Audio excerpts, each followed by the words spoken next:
Hey everybody, it's Gypsy, and welcome to On the Edge of Appalachia. Today is Saturday morning, May 24th, 2025, and I am on my way to the flea market. So lately I have been thinking about how I got interested in gardening. And there's just I guess a lot of different things. I mentioned that my paternal grandparents had a farm, and I remember my grandpa had corn on each way of the roadway or pathway, whatever you want to call it, heading back to the barn. On the left side was a field of corn growing for us to eat. On the right side was a field of feed corn for the animals, and my grandmother had a garden closer to the house. And I always loved being at the farm, and that's where I got really interested in living in a more rural area than I was at the time. And then my maternal grandparents, I think I slept over their house just about every weekend. And my grandfather, he would, landscape the yard and stuff. And I remember I always was with him, followed him wherever he went. And I remember one time he had me helping him lay down mulch in the flower bed in front of the house. Just doing stuff like that. I remember my maternal grandparents, and this was in a suburb of Cleveland, they had red raspberries growing behind the garage, strawberries. There was like a patio attached to the garage, and along the patio was strawberries. I remember they had Finocchio growing in the flower bed. Fennel. Stuff like that got me interested. I always loved doing that stuff. But then, when I started school, I remember this was elementary school. At a young age, probably maybe first through third grade, we would do different projects, and it was different.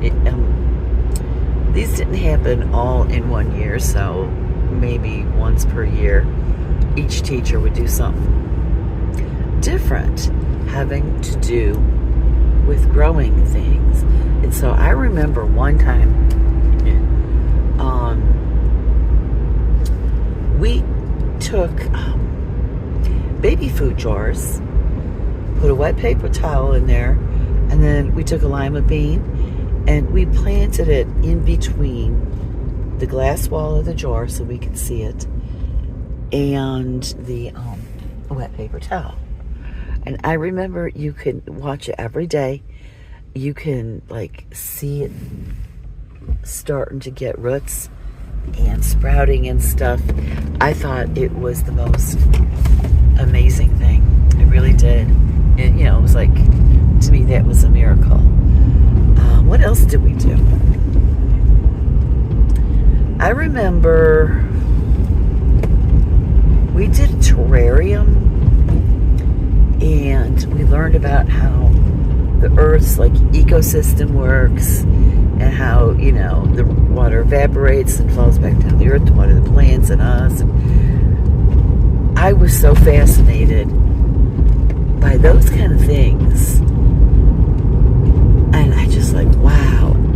And there was other stuff we learned in school that had to do with nature and how plants grow and stuff like that.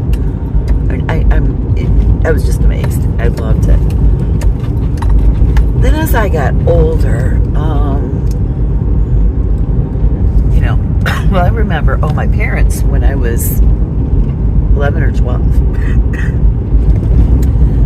they bought another house, and the backyard, the guy, he was more, I guess I'm that way now. I like everything wild and natural. Well, the guy who had the house before us, he liked to plant. I remember there was rhubarb and stuff like that, plant stuff, and it was wild back there. It was like a forest, and I loved it. Now here's those beautiful flowers again, the wildflowers. I hope you can see them. Anyways, he planted a lot of stuff, and he just let it grow wild. And this was in a suburb. And suburbs, they're kind of strange about that kind of stuff. They're very picky. And all the neighbors complained about it. Well, when we bought the house, my parents wanted to clean up the yard and stuff. I think it was a willow tree or something. I can't remember. But there's like this big stump we were all pulling out, cleaning up the yard and everything. So it looked like a suburban backyard. And which it ended up doing. But I remember, everybody would like, oh God, I'm tired. And they give up and go inside. Well, every day I couldn't wait to get out there and work. Pull up the weeds and, get the yard into shape and just, garden back there.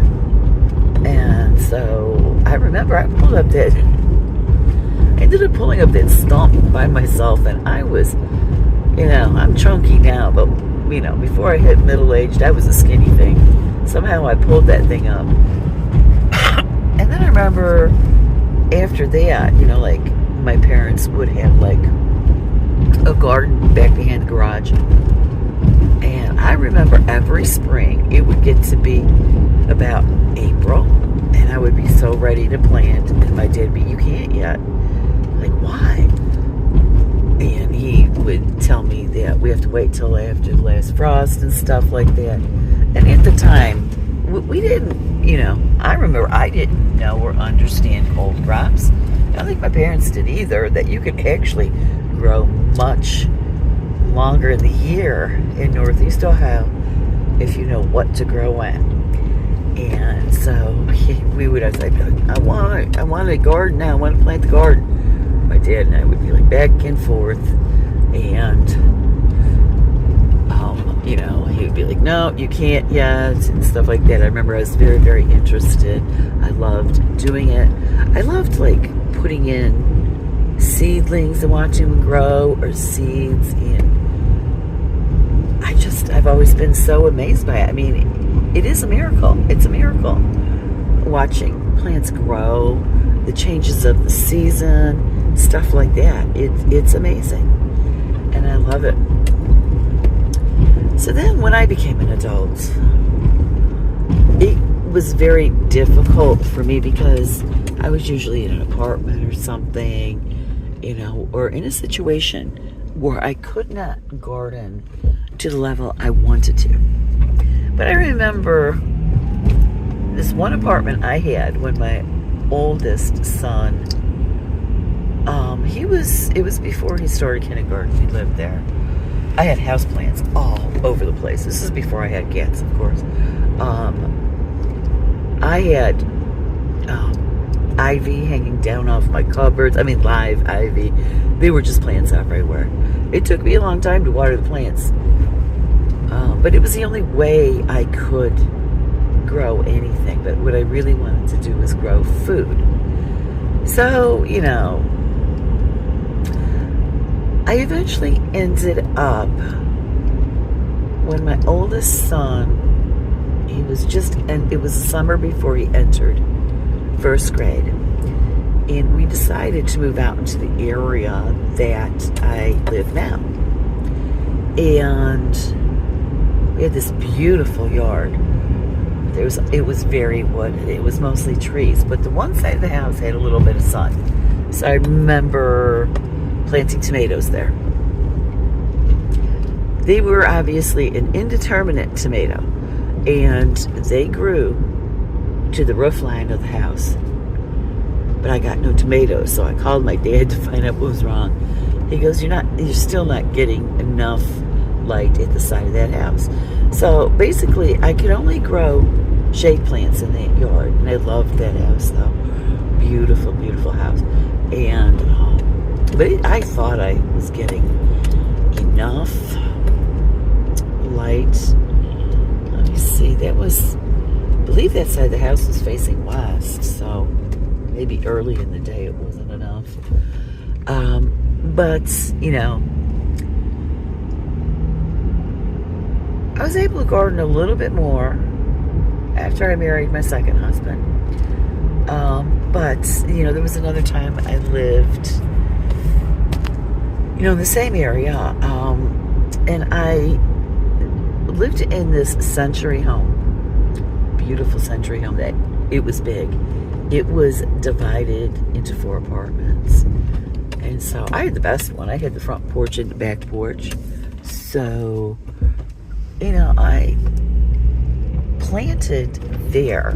But at this point, I had something called MECFS, which is a chronic illness that makes you very tired and very weak. And so I just had to get like a big bunch of pots and put them on the back porch and grow that way, which it did work. I mean, especially with like peas, any cold crop, Kyle, because we did, again, have a lot of trees. So after that, it's the house I lived in when my oldest son died. A couple years after that, I just couldn't take being in the area.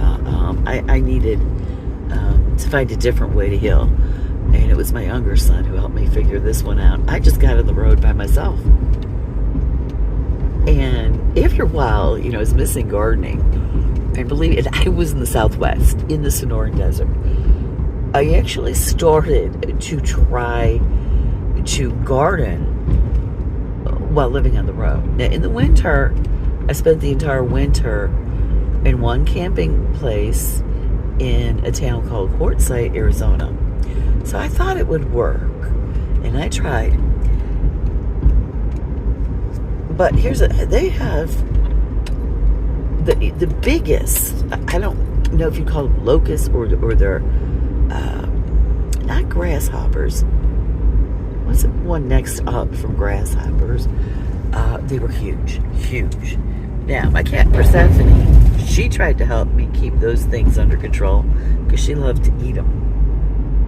But it didn't work. I mean, and they could take down a plant in seconds. They're huge. I mean, it's amazing. You've never seen anything like it up here.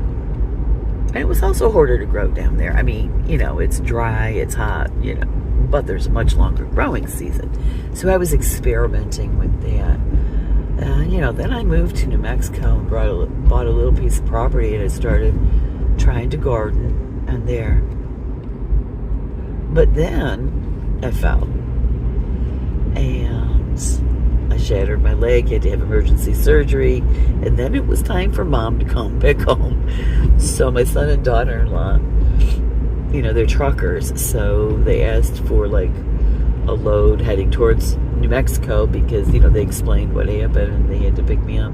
So I was brought back up to Northeast Ohio. And I remember after my surgery, the doctor was like, all of the medical professionals, you cannot garden for at least a year. Until I burst into, I mean, I cried. I literally cried. So, I mean, I just was like this obsession with gardening. And so, what we did was I bought, if you guys ever saw my fairy garden, which I've showed recently, I bought that little raised bed a couple years ago after, you know, I got back to Ohio after my surgery, because I could put my wheelchair or a chair there and sit down and garden. So I made an herb garden. We had to keep it on the patio, and you guys saw all the woods. I did herbs that could handle being in the shade or semi-shade, and that's how I gardened that year. That was in 2023. And then the next year, when I was given the go-ahead, I started tearing up the yard and building all these gardens and stuff. And I've been like going to town with gardening, and I'm so happy. I mean, it's just like I could even with the rain the last couple days, I'd be back there in my little tiny greenhouse and I just didn't want to leave. You know, it just feels good to me to be even just sitting in the garden, working in the garden. I just love it. And it's like, you know, I have like 2 or 3 pairs of gardening gloves. My son and daughter-in-law bought me this like really nice pair with leather palms. I don't know, maybe in like 2022 for my birthday. And I have a hard time wearing my gloves because I love the feel of the soil on my hands. So I hardly wear gloves. I do wear them like if I'm working with like my raspberries or my wild blackberries. I do use them, of course. So, but that's how I became so obsessed with gardening, and I just keep getting these ideas to experiment with. I wanted to experiment and see how much of my own food can I grow, can I preserve it, how I just got on the bandwagon, you know, because I do think it's important. How self-sustainable can I sustain my family, and for how long, and what I grow. So that's how that started. Boy, that river's running fast. It's deep too today. Oh yeah, we've had a lot of rain. Yeah, so that's what I do. I do a lot of experimenting in the garden, how to grow things and stuff like that. But I made this deal with myself that every year I would pick 1 or 2 perennials that are edible, that are food, and plant them, grow them. So that's my life story on how I became obsessed with gardening. I really believe it started in elementary school, watching that lima bean grow. I mean, I was fascinated. So I'm going to leave you with that. Blessed be, and make it a joy.